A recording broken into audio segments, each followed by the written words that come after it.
West ಬೆಂಗಾಲಲ್ಲಿ BJP TMC ತಲಾ 8 ಕ್ಷೇತ್ರಗಳಲ್ಲಿ ಮುನ್ನಡೆ ಇರೋದನ್ನು ನೋಡ್ತಾ ಬರ್ತಾ ಇದ್ದೀವಿ. ಮಧ್ಯಾಹ್ನದ ವೇಳೆ ಸ್ಪಷ್ಟ ಚಿತ್ರಣ ಸಿಗಬಹುದು. ಒಂದು 12 ಗಂಟೆ 12:15 ಸುಮಾರಿಗೆ ಒಂದು ಮೆಗಾ ಟ್ರೆಂಡ್ ಅಂತೂ ಸಿಕ್ಬಿಟ್ಟಿರುತ್ತೆ, ನಮ್ಮೆಲ್ಲರಿಗೂ ಸಿಕ್ಕಿರುತ್ತೆ. ಟಿ ಎಮ್ ಸಿ ಏನಾಗ್ತಾ ಇದೆ, ಬಿ ಜೆ ಪಿ ಏನಾಗಿದೆ, ಅಥವಾ ಟಿ ವಿ ಕೆ ಏನಾಗಿದೆ, ಡಿ ಎಮ್ ಕೆ, ಅಣ್ಣಾ D M K, L D F, you D F, ಅಲ್ಲಿ ಎನ್ ಆರ್ ಕಾಂಗ್ರೆಸ್ಸು ಪುದುಚೇರಿಯಲ್ಲಿ, ಅಥವಾ ಬಿ ಜೆ ಪಿನ, ಎಲ್ಲವೂ ಕೂಡ ನಿಮ್ಗೆ ಸಿಗ್ತಾ ಹೋಗುತ್ತೆ ಅಲ್ಲಿ ನಿಮಗೆ.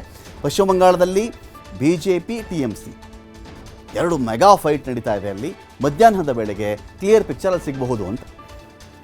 ಡಿ ಎಮ್ ಕೆ 9 ಆಯಿತು, ಎ ಡಿ ಎಮ್ ಕೆ 3 ಆಯಿತು, ಟಿ ವಿ ಕೆ 1 ಆಯಿತು. ತಮಿಳುನಾಡಲ್ಲಿ ಡಿ ಎಮ್ ಕೆ 9 ಸ್ಥಾನಗಳಲ್ಲಿ ಡಿ ಎಮ್ ಕೆ ಲೀಡಲ್ಲಿದೆ. ಇಂಟ್ರೆಸ್ಟಿಂಗ್ ಇದು. ತಮಿಳುನಾಡಲ್ಲಿ 9 ಸ್ಥಾನದಲ್ಲಿ D M K ruling party 9 ಸ್ಥಾನ ಇದೆ. ಇಲ್ಲಿ ಅಣ್ಣಾ ಡಿ ಎಮ್ ಕೆ ಕೂಡ ಖಾತೆ ಓಪನ್ ಮಾಡಿಕೊಂಡಿದೆ.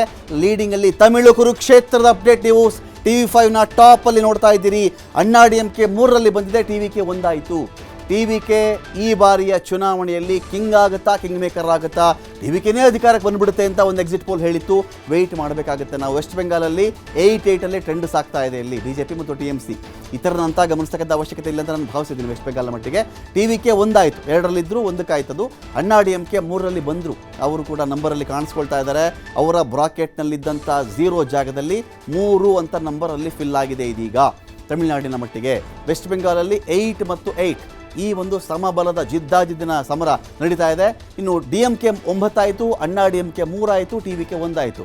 ಡಿ ಎಮ್ ಕೆ ನಾಗಾಲೋಟ, ಈ ಬಾರಿ ಡಿ ಎಮ್ ಕೆನೇ ಬರುತ್ತೆ, ಅವ್ರದ್ದೇ ಅಧಿಕಾರ ಅಂತ ಕೂಡ ಅನೇಕ ಸಮೀಕ್ಷೆಗಳು ಇಲ್ಲಿ ಹೇಳಿರುವುದು ನಿಜ.